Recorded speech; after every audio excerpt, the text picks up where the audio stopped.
Okay. Okay, let's start. So we'll continue to talk about Hec-Ras. So first thing, let's open the software.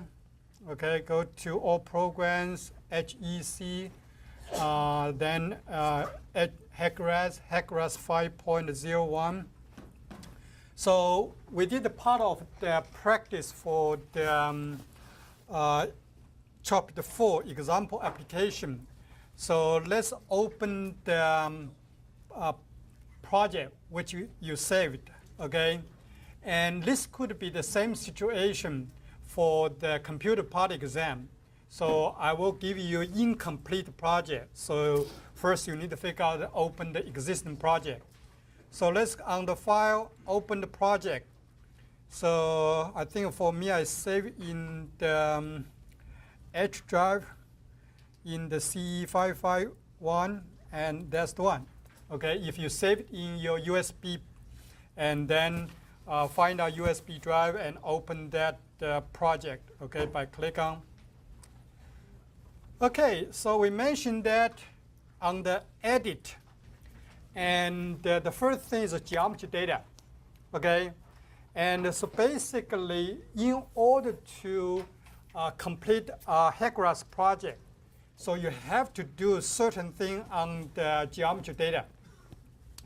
And so for a quick review, so if we access geometry data, so what we did on Monday, so first we use River Ridge, create this channel network. So we create 4 river up ridge first, and then 4 river lower ridge, and make sure you start from the upstream and end downstream by double click on that. So when you start upstream of the lower ridge, make sure it's close to the end of the up ridge. Then we did a separate Butter Creek tributary, okay? And I mentioned that you can go double check, like edit, move the points. So if you zoom into the junction, so you make sure you move this junction, okay? And all river ridge to move with that point. So it means they are connected, okay? And so I can to get a full pro. Then what we did, the next one is cross-section, okay? And so you have to select the river first, such as Fall River and Up Ridge. So for the first cross-section, and you go to Options, add a new cross-section. So basically for your first computer project of a Hec-Ras, you have to do that for each one, okay? Because each cross-section has a total kind of different data, okay? And at a new cross-section, you have to enter the data as a station, then elevation, okay? Then you enter the downstream ridge length, 3. 1 for left overbank area, 1 for channel, 1 for right overbank area. I mentioned these 3 lengths could be different because they're going different part of the floodplain. You also have to import the Mannis M value for LOB, channel, and ROB. As I mentioned that, the Mannis M values are in overbank areas, left overbank and right overbank, are typically larger than M value in the channel. Then you have to designate the left bank, right bank station. These 2 stations has to be on the list you input already on the station elevation list. And typically you can just accept the default value for contraction and expansion coefficient, 0.1, 0.3. But the computer project 2, we're dealing with the bridge. Then you need to change to 0.3 and 0.5 near the bridge. We'll talk about it more later on. After you create the first one, you possibly copy the current cross-section. Then you can adjust the elevation, typically is minus certain elevation from the previous one. You can also adjust the station by multiply a factor, just like the overbank area become wider or maybe narrow. You're using a factor greater than 1 or less than 1. Then you carry on, okay? And after you made a change, you apply the data, and you see the graphic display for the cross-section. The last one we discussed is junction, okay? And at a junction, basically, you just need to enter two lengths, okay? So basically, especially if we zoom in, you need a junction, then you get some idea, okay? So basically, it's a distance from the first cross-section of lower ridge, and then what is the distance to the last cross-section of up ridge. So it's the distance from 9.79 to 9.8. Then you also need to enter distance from the cross-sections 9.79 through the Fall River and go to tributary, reach to cross-section 0.0. So you need those two distances. So for that case, after you find out the water surface elevation, or the Hec-Ras, the software find out the water surface elevation at 9.79, they can do the calculation, find out water surface elevation at the 9.8 and the 0.0. Then moving further to the upstream. If we do the subcritical, if it's supercritical, just reverse. So you have to have that two distance at the junction. Does that make sense? If you zoom in, if you remember, before we enter any data for the junction, all three cross-sections are at the same location, which is at the junction point. You got it? They all overlap together. After you add distance, then you can have that. Okay, now let me add one thing new, okay? So this is the existing geometry, okay? And we can make some changes on this geometry, and such as on the cross-section, okay?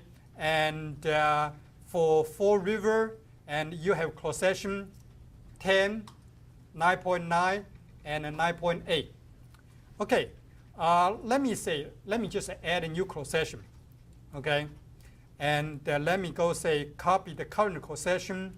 So I name this as a 9.85. So which is between 9.8 and 9.5. Okay, so let me just look one information because I did not plan that, but I want to demonstrate to you. Okay, I can do one thing quick. Just say I can go to the option, adjust elevation. So let me just maybe arbitrarily get 0.1 feet lower. Okay, so I'm not doing anything on adjust elevation. Okay, let me ask you a question. Okay, we have this downstream ridge length, 450 and 550 and 500. Do we need to do anything about it? So we have existing cross-section 9.9 and 9.8. I'm adding a cross-section between that. Do we need to do anything about it? Yes. So because this is the cross-section 9.85, right? The distance should be from 9.85 to 9.8, right? Okay. And so let's change this one to 200.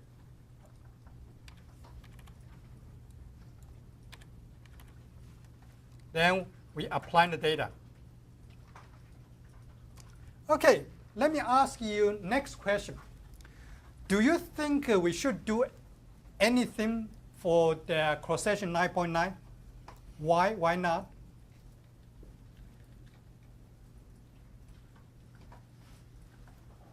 So for example, the channel length, do we need to do anything? Okay, like from 9.9 to 9.8, it was 500 feet, like say in the main channel, right? You add a new cross-section 9.85. So from 9.85 to 9.8 is 200 feet, right? Okay, do we need to go back and revisit cross-section 9.9? Some shaking the head, say no. Why not? Why we need to do that? Because the physical distance is fixed, right? From the cross-section 9.9 and 9.8. If you add a cross-section between them, so if I open the cross-section 9.9, okay, just switch to 9.9. If you don't change anything, the distance is still 500. The computer will recognize that from 9.9 to 9.85 is 500 feet. But in the reality, it's not, because 200 feet is from 9.85 to 9.8. So for that case, from 9.9 to 9.85 is only 300 feet. You need to take out that 200 feet. You got my point? Does that make sense? So in this case, you're not only enter data for the new cross-section you add between them, you also need at least change the downstream reach length for the cross-section just upstream. So in this case, this 450 will become 250, which is 450 minus 200. Okay? And 500 become 300. And 550 will become 350. Then you apply data. Does that make sense? Okay? Because the downstream reach length is always to the next cross-section. Okay? If you add a new cross-section, the computer cannot recognize it. You already skipped that 9.85. They say that distance is from 9.9 to 9.8, which you entered before. Computer cannot, that smart, recognize in that way. Any questions for the change I made? Yes? But in here, for example, if you want to shift this cross-section 9.9 a little bit upstream to the cross-section 10, if you bring changes in cross-section 10 and the reach length, will it move? First of all, the 9.9 is a physical location, it's not moving. If you physically move, that's a total different thing. So you say, I get the data for a new cross-section, I'm no longer using 9.9. That's a different thing. For example, by this meter here, now we want to shift it to the upstream. For example, let's say we do cross-section 10, we change the length, the reach length.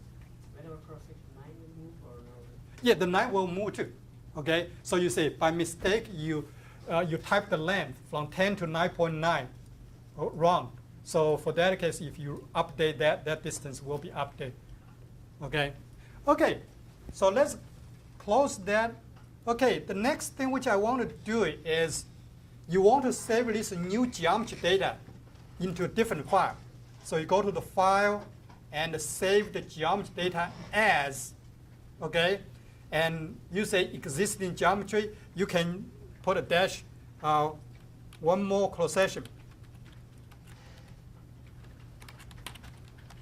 Okay, and then you click on, say OK. So right now, if you go to the file and open the geometry data, so actually you have two sets of geometry data. One is for the existing one is the one which I add a new cross-section data. What I just want to demonstrate to you is on the geometry data, you could have several sets of geometry data. Existing one, maybe revised for certain part, then you revise again. So you could have a multiple geometry data set. So when you do the model run, you have to pick up the correct one. Okay? And sometimes for the project, I ask you, open an existing project, but it's under that particular geometry file title. So you need to look for that. Actually, there's two geometry files. Okay, that's one thing I want to demonstrate in here. Okay, now we move to the next thing, is the flow data. Okay, if you go to edit, the second one is a steady flow, and the third one is quasi-unsteady flow and unsteady flow. But in our study, currently we only ask you to do the basics. So we're only dealing with the steady flow data. So you can just do that. Or you can just look at the button in here. This is the first one, like a Q, is a constant. That's the steady flow data. Okay, so we open the steady flow data. Okay, And if you open the PDF file and look at the page 4.10, that's what we're doing. Okay? If you look at the window over there, they say enter added number of the profiles and 32,000 maximum. It means the Hec-Ras can do the 32,000 profile calculation at once. Okay, but we'll not do that. Okay, in this example, we'll at least tell you do the 3. So in this case, we'll enter 3 in here. So after you hit the return, you can see the table below, and you can see called the profile 1, profile 2, profile 3. So that's a default name from Hec-Ras. So let's give it a little bit more specific meaning. Okay, so you can go to the file, option, go to the options, edit profile name. Okay, instead of profile 1, and actually this is for do the simulation for 110-year flood. So you change profile 1 to 10 year, and then change profile 2 to 50 year. Okay, 50 and YR, and the profile 3 will be 100 year. So if you do that, click on OK. So you can see the window automatically change 10 year, 50 year, and 100 year. I'm lost. How did you get the 3 profiles provision? Enter the number 3 in here. The first enter, edit the number of profiles. Okay. Then go to the options, edit the profile name. So in the future, when you see the results, they will label not just the profile PF1, PF2, PF3. They're directly labeled as 10 year, 50 year, and 100 year. So you know that is a profile for 10-year flood. So it's more meaningful for that profile. Okay? Okay, then we need to enter the Q values. Okay? If you remember, we have 2 upridge and the tributary and meet together go to the lower ridge of the Fall River. So if you do the simulation, you have to at least give you 2 Q. 1 Q is the most upstream of the Fall River. Another one is the Q for the tributary. Okay, so in this case, let's do that. So for the tributary, the most upstream cross section is 0.2. They already pick up that for you. So for 10 years, the flow rate is 100. And for 50 year is 500, and for 100 year is 1,500. The next one is cross section 10 for the upridge. Okay, the flow from there is 500, and 2,000 for 100-year flood, and 5,000 for 100-year flood. So the Fall River is much larger. Then the cross section 9.79 for lower ridge. So based on the continuity equation, it's just could be just add them together. So 100 plus 500 is 600, and 2,005 plus 500, 2,500. Then you have 6,500. Okay, but could be different. Okay. But at the same time, in this problem, we need to add a new location where had the flow change. Okay, so basically is for the cross section 9.6 and the lower ridge. So you select the Fall River, select the lower ridge, and select cross section 9.6. Then click on this button, add a flow change location. Add. So now you have additional row at the 9.6, okay? And because 9.6 is not the last cross section, but definitely is downstream of 9.79. Okay, for 10-year flood, this becomes 650. Okay, so you see, basically from 9.79 is 600. Okay, when you reach to 9.6, it becomes 650.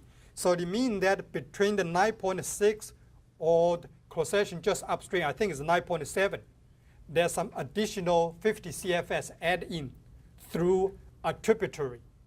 Okay, as I mentioned before, this does not mean the continuity equation is not satisfied. It's just we don't want to simulate the water surface profile in that small tributary, but we do have to consider additional flow from the tributary to the next cross-section. Okay, for 50-year flood, we'll change from 2,500 to 2,700.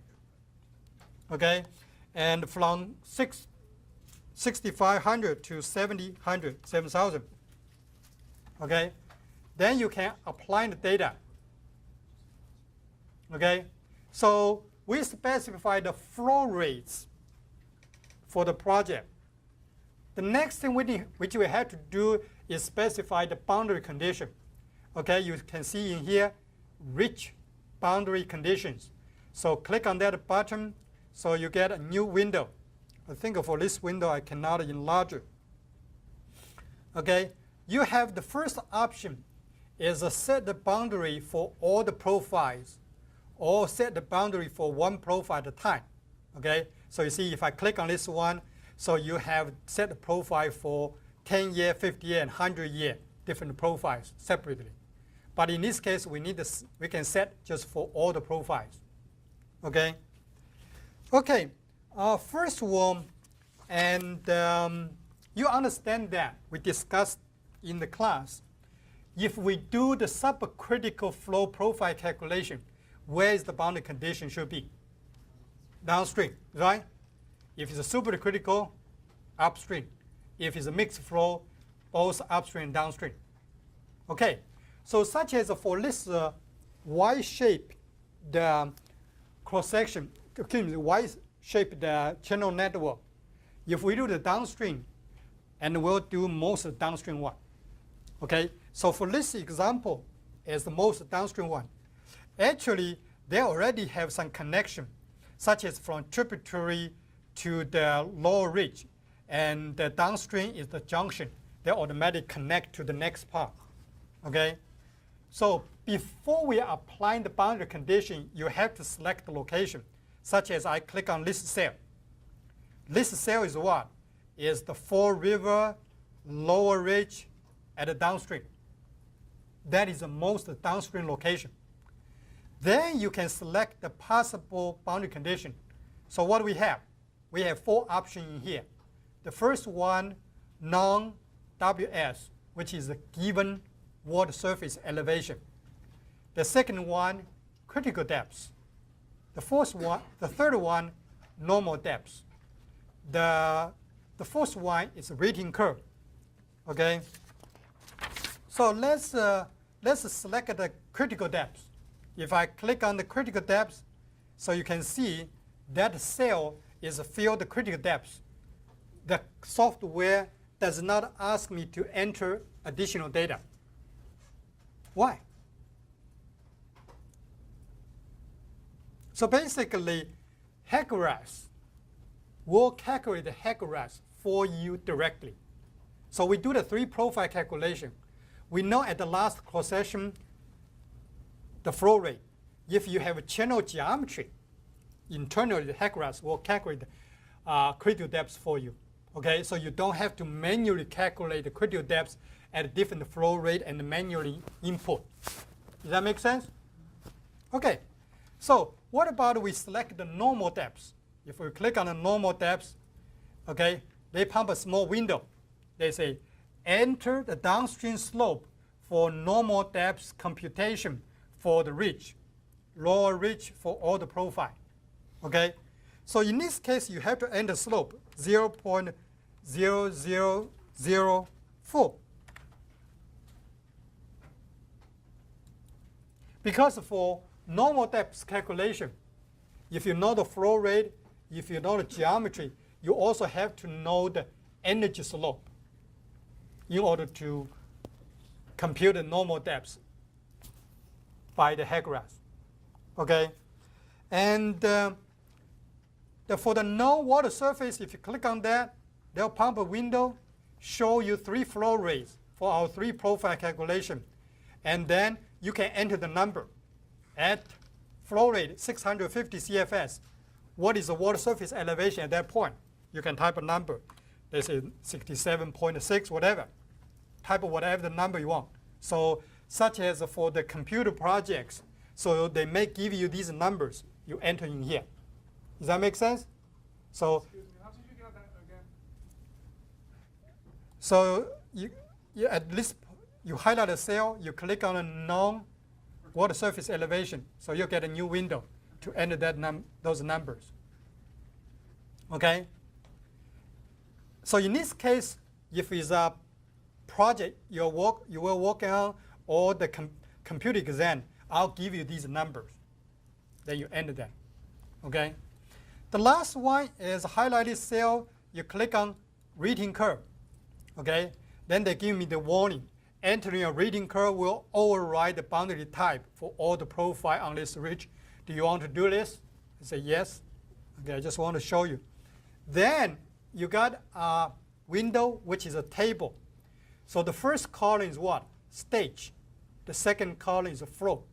So it means that you can enter a data set at a different stage and what are the corresponding flow rate.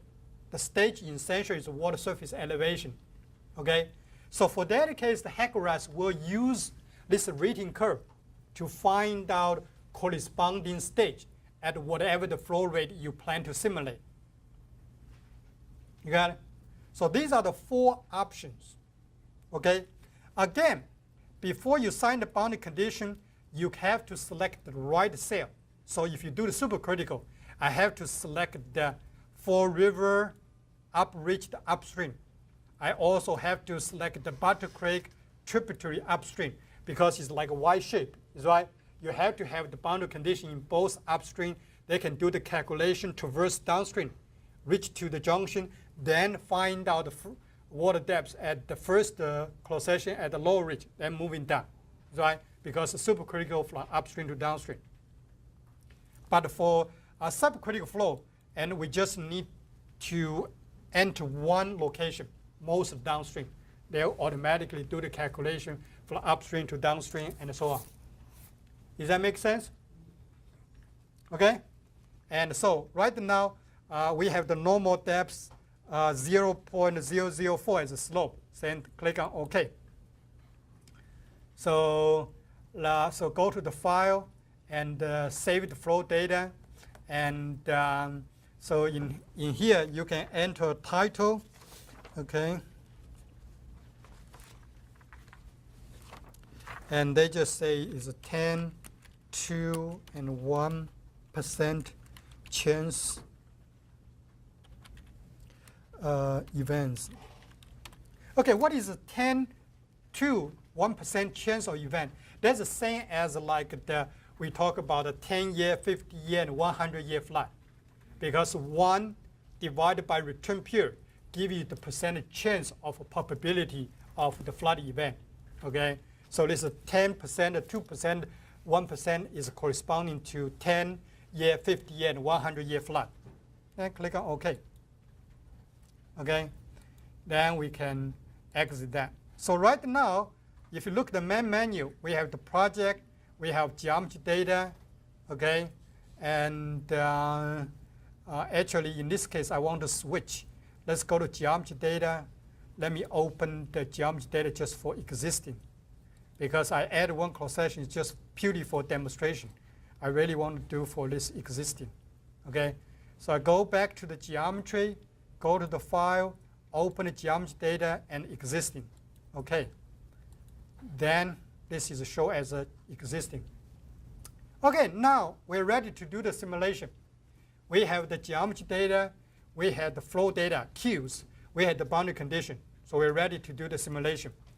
So if you go to the run, so you have a steady flow analysis, unsteady flow analysis. So we'll do steady flow analysis. Or you click on this button, which is just like what? A man running on a flat surface. That's called a steady flow analysis. Otherwise, going uphill, downhill, that's kind of unsteady flow analysis. But anyway, if you put the mouse there, they'll show you. Okay, so you got this small window for the steady flow analysis. Okay, the first thing which you have to make sure is select the cracked flow regime. Okay, the option is subcritical, supercritical, and mixed. And subcritical is selected by default. In our case, it's subcritical. Okay, and there's an option program called the flood mapping. This definitely is new for the version 5. In the version 4, we don't have that option. Okay, you also can see that the geometry file is existing geometry. Actually, in this case, I can click on switch. Okay, and if you want to run for different geometry.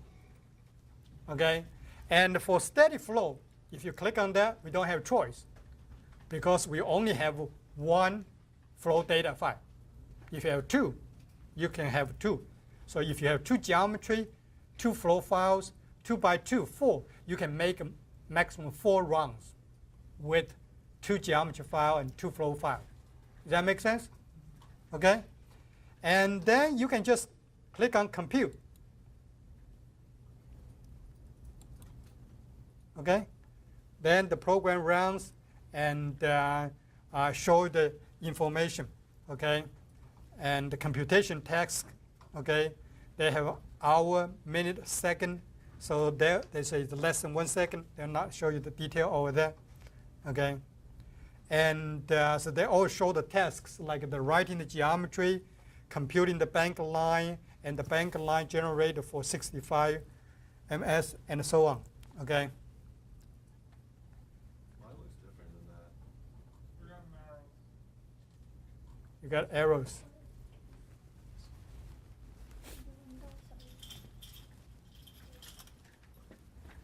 What type of arrows you have? Main channel last time are equal to 0. River 4 river, up reach 9.8, main channel length is less equal than 0. Okay, just go to the data cross section.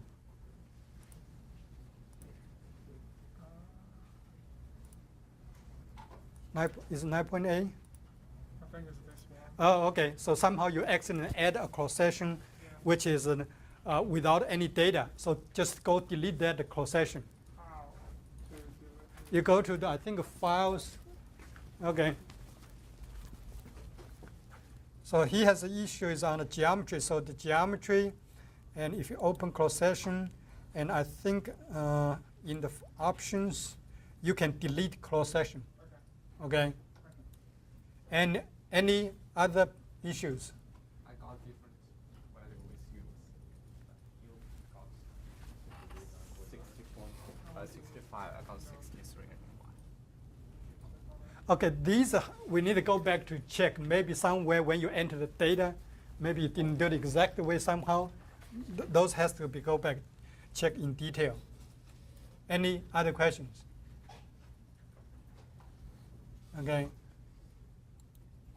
Okay. What does the time mean? The time is like the running time, the computer time. Okay, and also if you look at the steady flow data, they have this called the plan O1 and short ID. That's also they automatically entered.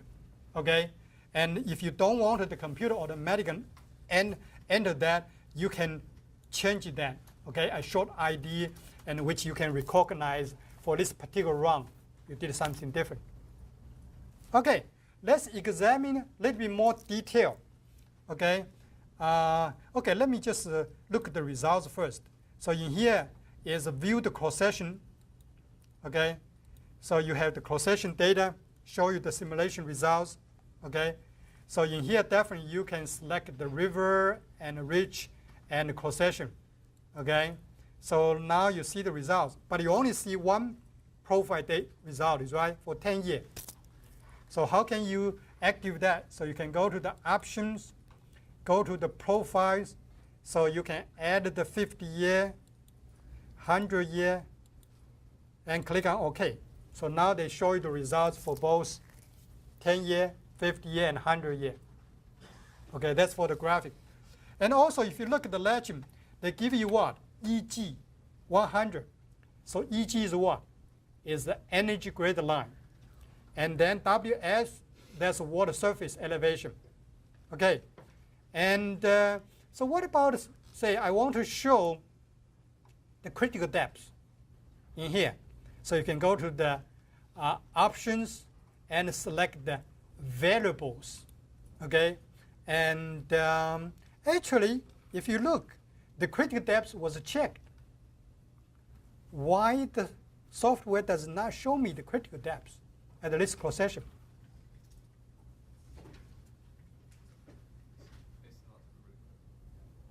It's not Okay, so basically, there's two things Hec-Ras will do.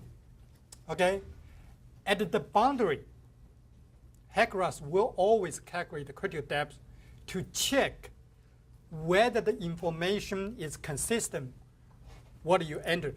So for example, okay, we select to do the profile simulation for subcritical flow, is right? And then if you entered like a given water surface elevation, but you made the water surface elevation actually is lower than the critical depth, then it's contradicted with that, right? The Hec-Ras will show you warning.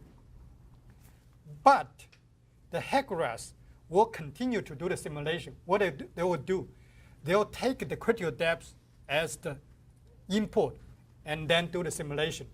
So this is one dangerous situation you need to keep in mind, okay? Like William did. So somehow it was not successful. So you can look at the warning message, go back and check. But like the case I said, you do the subcritical flow simulation, you made a mistake, you entered the water depth less than the critical depth, which is supercritical. But the program will run, they'll just take a critical depth, but the result is not right. Then you need to be really careful to go back and check, okay? Because for some students, if you were in like another class for HMS, sometimes if you have those mistakes, the program will stop in the middle, not run. Then they give you the warning, you figure out. But in this case, what I'm talking about, sometimes the Hec-Ras will run, will give you a result, but it may not be the correct one if you made some mistake somewhere. So you need to inspect your result. So that's one thing. The second thing for the critical depth is if they do the calculation, find out flow is have the fluid number reasonably close to 1. They'll calculate the critical depth to double check for you. Otherwise, the Hec-Ras will not report the critical depth at all the cross-sections. So my next question is, if I ask you report the critical depth at all the cross-sections, how can you do that? So again, I want you to pay attention. All these small different information I mentioned specifically could examine in the exam, is right? So that's why I'm trying to demonstrate to you. So you make it run, so you go to the file, go to the options. Then there's a critical depth output option. If you click on that, so you see this is not checked. Critical always calculated, okay? If you click on this button, select OK, then click on the computer one more time, rerun the model. So for that case, when I go back to this cross-section to take a look, I have the critical depth at all the flow rate, at all the cross-section. You got it? So that's how do you show up the critical depth at all the cross-section. Okay, let's add one more thing. On the option, they also have a critical depth computational method.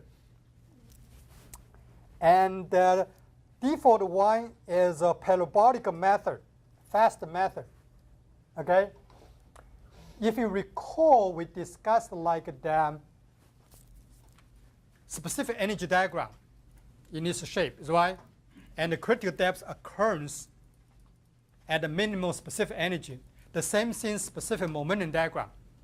So if you pick up 3 points, and maybe one point is a subcritical, one point is a supercritical, maybe another one either subcritical, supercritical, they can try to fit a curve, then determine where the critical depth is. Okay, so that's a fast way to estimate the critical depth. Okay, but if you want to be more accurate, you can also select multiple critical depth search. Okay, so they'll try to calculate the fluid number at the 5, 6, or even more different depths, and do a search to figure out where the critical depth is. That'll be more accurate. Okay, but this is not crucial. Okay, so we'll just take a default one. Okay, last Wednesday, I also mentioned that. So in the textbook for your computer project one using the spreadsheet, we only talk about using the one method to calculate the average specific energy, which is SF1 plus SF2 divided by 2, right? But I mentioned that in Hec-Ras, we have 4 or 5 different options to do that. Okay? So if I ask you to use a specific energy method to do that, so you can go to the options, okay, and friction slope method. Click. Then you can see the default one is average conveyance method. The next one is average friction method, which is what we used. And the geometry mean, harmonic mean, there's a Hec-Ras slope average method. And then the program select the appropriate method. Okay, let's program to do that. Why let the program to do that? Do you remember we talked about these different methods on the different profiles and with a certain condition? Sometimes we mention that particular method is better or accurate, create specific energy. Okay, so if you're not for sure what to select, you can also click on Program Select Appropriate Method. This method, this option was not there in any other previous version, and it's here for the version 5. So, if like in the computer project, I ask you specifically, use geometry mean friction slope to do the calculation, that's where you need to go. Select, then rerun the model. Otherwise, default one is always average conveyance method. You got it? Okay? So let me do the geometry mean. Okay? So in order to not overwrite the results, you can go to the file and then save the plan as. Okay? So you can say this is plan O2, and maybe type geometry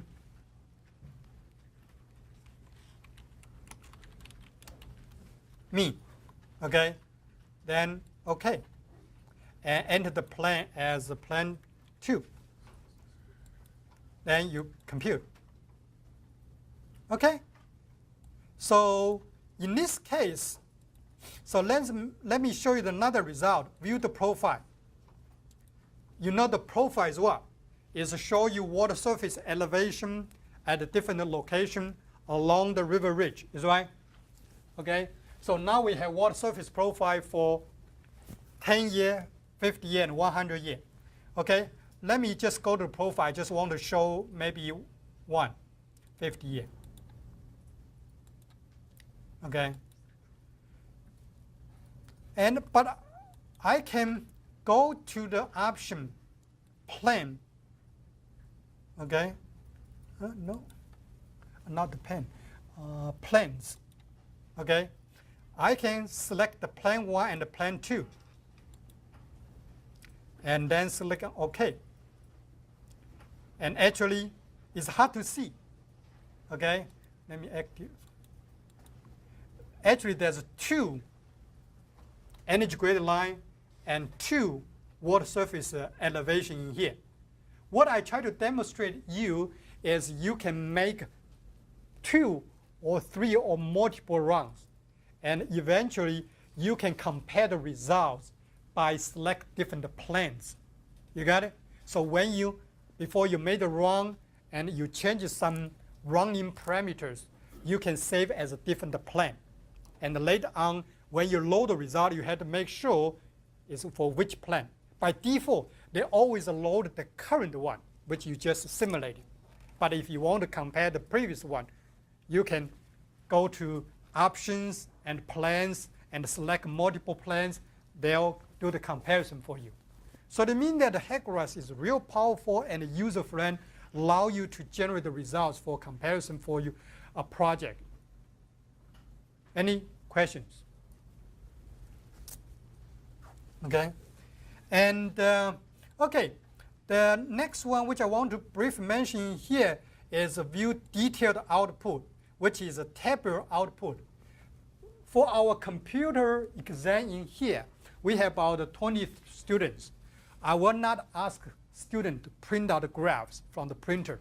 There'll be chaos. Everybody go pick up one, and you don't know which paper is yours.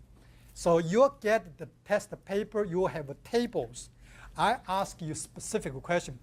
So what is the water surface elevation at this particular cross-section? Or what is the critical depth at particular cross-section? So for that case, it's difficult to graphically make estimate. Also, you don't need to do that. So the Hec-Ras, you can open the table result. So in this case, it's for Fall River upridge for 50 years at the 9.9. Okay, so you can see energy gradient line and velocity head water surface elevation. I can ask any of these parameters from this table and ask you to fill out into a table. Does that make sense? Okay, you are not need to print out the graphic ones, but for the project which you need to submit, you can print out the graphic one, catch with it. Okay, but for the final exam, you fill the numbers to the table, very specific ones. Okay, so and also you can change the plan, and you can change the cross-section, and you can change the profile. They automatically switch for you. This is to view the results at one cross-section at a time. The next one table is called the view summary output table by profile. Okay, in this case, you can see, okay, all the cross-section at the particular ridge. So in this case, I can go to the option, maybe select the ridge, okay? Because right now, they only show me the result for Fall River up ridge. So I can add the Fall River, Fall River lower ridge, and then Battle Creek tributary. So then they show me all the results at all the cross-section. So in here, you can quickly find out the information. Basically, for the computer project 1, 2, for the graduate student computer project 3, you give me these tables. Okay, we have maybe 10 different cross-sections. I don't need you print out the 10 cross-section by cross-section, because if you print out this summary one, I can see the output for all the cross-sections. You got it? Okay, so I don't need you to give me this thick report in that way. Okay, and in here, you can definitely also select the profile. Right now, we only show 100 year. If you want to show all the 100 year and the 50 year, all these ones, so you can see that. Okay, and they also show the plan 1, plan 2. So in this case, it's kind of mixed so many different things, and then you need to make a decision. I don't want to show the plan 1, plan 2. So let me turn off the plan 1. Just show one plan. Okay, so this is a summary table provided the information for you. Okay, any questions? So again, for the chapter 4, and I would like you to take a look. Okay, one thing we can also look at is this so-called rating curve. You can look at the rating curve, because right now we already done the simulation for 3 different flow rates. So at the rating curve, they have at least 3 points over there, okay, to show the rating curve at different locations. Okay, so this is the profile plot. This is view the profile. This is to this. This is the profile in this way. Okay, it's very similar. Okay, let me show there's anything special.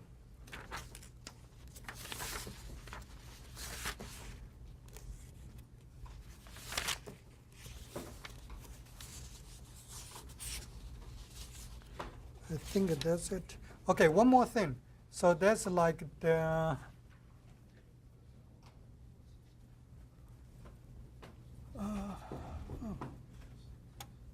okay, this one. This one is a view so-called XYZ perspective plot. It's kind of like a three-dimensional view, okay?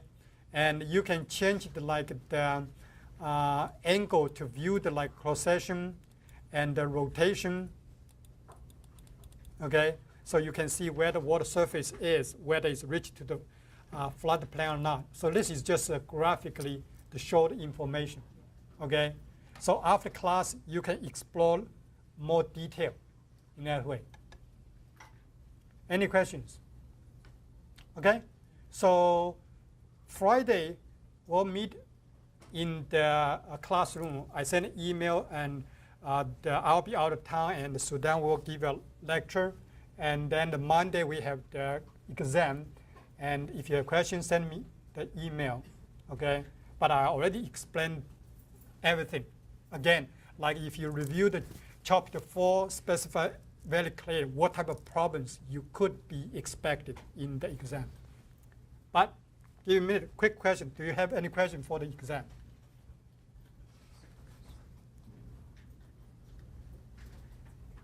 Okay, we'll stop in here for today, okay? Be there 5 minutes earlier on Monday next week, okay?